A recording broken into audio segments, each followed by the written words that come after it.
اس وقت نہیں ہے، ایونچولی انشاءاللہ یہ ہو جائے گا، کیونکہ اس پہ بڑی بات چیت ہو رہی ہے کہ یہ بھی تھرڈ ہو جائے.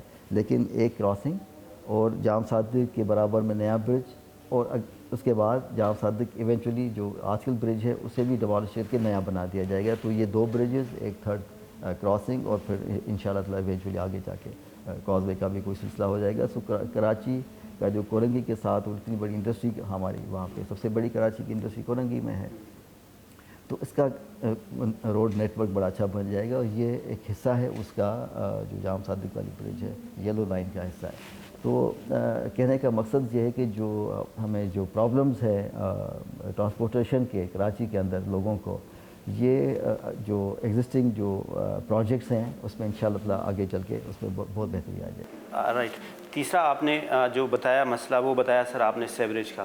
اچھا، سیوریج کا ابھی حالیہ جو ہے وہ ایڈمنسٹریٹر کراچی نے ایک نوٹیفیکیشن کے تحت کئی کو بھی کہا تھا کہ وہ اس کا جو بل ہے وہ ریسیو کریں، پھر انہوں نے وہ واپس بھی کیا. یہ اصل ماجرا کیا ہے؟ اور یہ لوگوں کا یہ ہے کہ یہ جو کچرا اٹھانے والا ہے یہ بھی ایک پورا مافیا ہے، اور اس میں بھی بہت بڑا جو ہے وہ پیچھے لوگ انوالو ہیں. اصل اس سیوریج سسٹم کا مسئلہ کیا ہے اور اس کو ٹھیک کیسے کر سکتے ہیں؟ دیکھیں، جو آپ نے سالڈ ویسٹ کی بات کی، سالڈ ویسٹ میں تو اب یہ آؤٹ سورس ہو چکا ہے. کراچی میں solid waste management outsource ہو چکی ہے 7 اضلاع میں. اور اب یہ جو کمپنیز ہیں ان کے پاس اب ریسورسز بھی ہیں اپنے جو وہ لے کے آئے ہیں انڈر دی کانٹریکٹ. اور سالڈ ویسٹ مینجمنٹ بورڈ ہے، اس کے ساتھ ان کا ایگریمنٹ ہے، اور ڈی ایم سیز کے ریسورسز بھی ان کے پاس ہیں. تو ایونچولی جو ہم جو دیکھ رہے ہیں کہ پہلے جو سچویشن تھی آج اس کے مقابلے میں بہت زیادہ بہتر ہے. لیکن اب چونکہ زون وائز یہ لوگ کام کر رہے ہیں، یعنی ایک زون لیا انہوں نے ایک ضلع کے اندر، پھر دوسرا زون، تو اب تقریباً پورا کراچی کور ہو گیا ہے. تو آپ یہ دیکھیں گے کہ ہمیں ایک کامن سائٹ ہے کراچی میں کہ روڈ سائڈ پہ آپ کو گاربیج نظر آئے گا، کچرا کنڈی بھری ہوئی نظر آئے گی. یہ چیز اب یہ گورنمنٹ چاہتی ہے کہ اب چونکہ ہم نے آؤٹ سورسنگ کر دی ہے سارا سالڈ ویسٹ مینجمنٹ، تو سارا کا سارا 100% یہ کچرا اٹھا دیا جائے اور سارا کا سارا جام چکروں کی جو ہماری سائٹ ہے اس میں پھینک دیا جائے. اس وقت میں یہ کہنا بڑا مناسب سمجھتا ہوں کہ دیکھیں، آپ کوئی بھی ڈیولپ کنٹری ہو، ڈیولپ سٹی ہو، وہاں پہ کچرے اٹھانے کی ٹائمنگز ہوتے ہیں. ہفتے میں 1 دفعہ ہوتا ہے، ہفتے میں 2 دفعہ ہو سکتا ہے، اور لوگ سیگریگیٹ کرتے ہیں اپنا جو گاربیج ہے اس کو بلو میں، گرین میں، بلیک میں، اس طرح سے سیگریگیشن ہوتی ہے. ہمارے پاس ابھی تک یہ سلسلہ نہیں ہے. لیکن ہمارے پاس یہ تو ہو سکتا ہے نا کہ جب گاڑی کلیکشن کے لیے آتی ہے اس سے پہلے ہی ہم اپنا کچرا وہاں پہ پھینک دیں جہاں سے وہ اٹھا رہی ہے، بجائے اس کے کہ ہم پھر جب اپنا بزنس شروع کرتے ہیں 12 بجے 1 بجے، اس کے بعد صفائی ہو، صبح گاڑی تو آ کے صفائی کر کے چلی گئی، اور آپ اپنا بزنس بعد میں کر رہے ہیں صفائی دکانوں سے یا بزنس سے، وہاں سے باہر کچرا پھینک رہے ہیں روڈ سے اوپر. تو یہ چیز کسی بھی سوسائٹی میں، کسی بھی شہر میں سسٹین نہیں ہو سکتی. اچھا، اس کی وجہ کیا ہے سر؟ ہم پڑھتے بھی یہ ہیں، الحمدللہ ہم سارے مسلمان ہیں کہ صفائی جو ہے وہ نصف ایمان ہے. اگر ہم یہاں کی 2 گھنٹے کی فلائٹ لے کے دبئی چلے جاتے ہیں، وہاں ہم بڑے بندے دے پتر بن جاتے ہیں، کوئی کچرا نیچے نہیں پھینکتے ہیں. یہاں یہ کلچر ڈیولپ کیوں نہیں ہو پا رہا کہ ہم اپنی صفائی خود کریں؟ جی ہاں، یہ تو ہمیں اپنے آپ کو خود بدلنے والی بات ہے نا. میں بھی اپنے آپ کو بدلوں، ہم سب اپنے آپ کو بدلیں. یہ جو چینج ہے بیہیویئر کا، اس میں تو ہر ایک کو اپنا ایک کردار ادا کرنا ہوگا. اگر ہم یہ نہیں کریں گے تو آپ یقین جانیے کہ آپ ایک کمپنی کی جگہ 10 کمپنیز بھی لے کے آئیں صفائی کے لیے، اگر ہم نہیں چاہتے صفائی تو صفائی نہیں رہے گی، اور ہم یہی کہتے رہیں گے کہ صفائی نہیں ہے. تو ہمیں تو چینج کرنا پڑے گا. یہ صرف اس میں نہیں ہے سالڈ ویسٹ میں، یہ ہر سیکٹر میں ہے. آپ کا جو ٹریفک کا جو نظام ہے، ہم کہتے تو ہیں کہ کنجیشن ہے جی، بڑا ٹریفک ہو گیا ہے، لیکن کیا ہم ٹریفک کے رولز کی پاسداری کرتے ہیں؟ اگر آپ مجھ سے پوچھیں تو میں کہوں گا کہ ہم نہیں کرتے ہیں. ریزن کیا ہے سر؟ ہمارے کیوں نہیں ہم فالو کریں؟ یہ ہمارے بیہیویئر کا ہے نا. ہمیں تو ایز اے سوسائٹی اپنے آپ کو، آپ نے مذہب کی بات کی، ہم یہ چیزیں جو ہے رول آف لا، اس سے تو ہمیں اپنے آپ کو پابند کرنا پڑے گا کہ جو بھی رول ہے اس کو مجھے فالو کرنا ہے، چاہے وہ ٹریفک کا ہو، صفائی کا ہو، آفس ڈیکورم کا ہو، اوور آل اپنے آپ کو ایک مہذب آپ کا کردار ہو معاشرے کے اندر، اس طرح سے وہ ہمیں کرنا ہوگا۔ اگر وہ نہیں کریں گے تو ہم تو پیچھے ہی رہیں گے، اور لوگ ہم کتنی بھی ٹیکنالوجی یہاں پہ لے آئیں، اگر ہمیں وہ چیزیں نہیں آئیں گی، ہمارا کردار وہ صحیح نہیں ہوگا، تو آف کورس ہم تو ڈیولپ نہیں کر سکیں گے۔ تو ہمیں تو اب دنیا کے جو ڈیولپ کنٹریز ہیں ان سے ہم پیچھے ہیں۔ اس کا مطلب یہ کہ ہمیں وہاں تک پہنچنا ہمارے لیے کتنی ہم سے وہ جدوجہد، ہم سے کاوشیں مانگتا ہے کہ ہم کتنی محنت کریں۔ اگر ہم اپنا روٹین کا جس طرح سے ہم زندگی گزارتے ہوئے آ رہے ہیں اس طرح سے گزارتے آئیں گے تو ہم وہاں تک تو نہیں پہنچیں گے۔ اور اب تو دیکھیں نا، پوری دنیا میں ریزیلینٹ سٹیز کا ایک بڑا وہ ہے کہ سٹیز آپ کے ریزیلینٹ ہونے چاہیے، شاکس کو برداشت کرنے کے لیے، اسٹریسز کو برداشت کرنے کے لیے۔ اچھا، شاکس ہم نے دیکھے، یہ فلڈنگ ہوئی، اربن فلڈنگ ہوئی کراچی میں مانسون میں۔ ہمارا سٹی جو ہے اس قابل ہونا چاہیے کہ اس کو سروائیو کر سکے، اس کے مطابق اپنے آپ کو ڈھال سکے اور پھر تھرائیو کرے، آگے بڑھے۔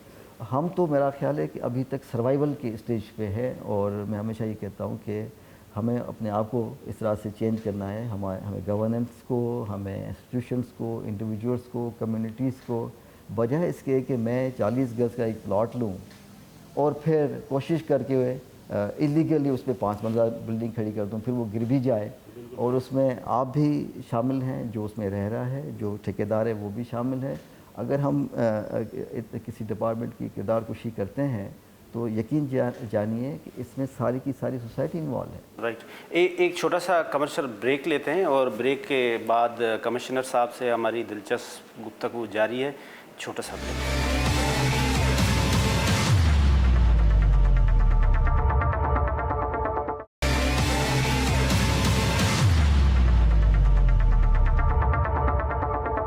ویلکم بیک ناظرین، ہمارے ساتھ موجود ہیں کراچی کے کمشنر محمد اقبال میمن صاحب، جن سے ہم بات کر رہے ہیں کراچی پہ۔ سر، میرا جو سوال تھا بریک سے پہلے میں نے ایک رکھا تھا کہ یہ جو کے ایم سی کا بل تھا، یہ اس کو کے ای میں کیوں لوگ نہیں دیتے، یا اس میں ایشو کیا تھا؟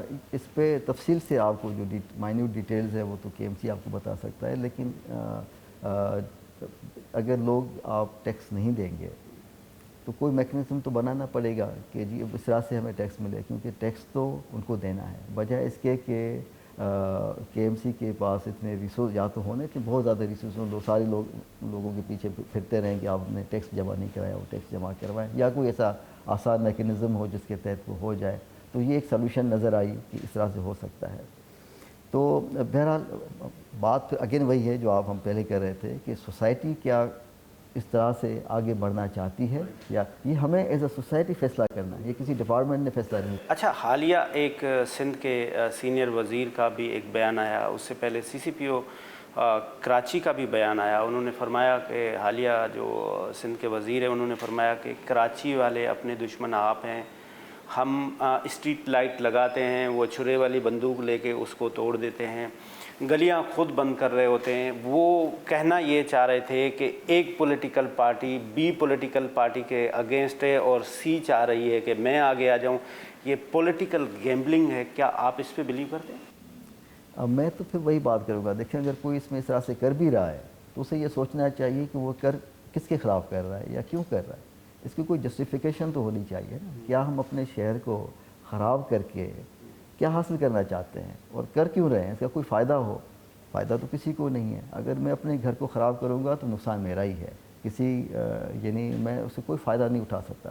تو اگین وہ والی بات ہے کہ ایز اے سوسائٹی ہمیں اپنے آپ کو، اپنے بیہیویئرس کو، اب آپ یقین جانیے کہ جس طرح سے سٹیز ڈیولپ کر رہے ہیں اور پلانز اسٹریٹجیز بنا رہے ہیں سارے اسٹیک ہولڈرز مل کے، خود ہم نے کراچی کمشنر آفس میں جو ایکسٹینسو ایک نیٹ ورک بنایا ہے ود سول سوسائٹی، اس کے دیکھیں کتنے ہمیں ثمرات ملے، اور یہ میرا خیال ہے کہ ایک ماڈل ہے جس کو ریپلیکیٹ کرنے کی ضرورت ہے ہر سطح پہ، ہر شہر میں، ہر چھوٹے شہر میں اس کو ریپلیکیٹ کرنے کی ضرورت ہے۔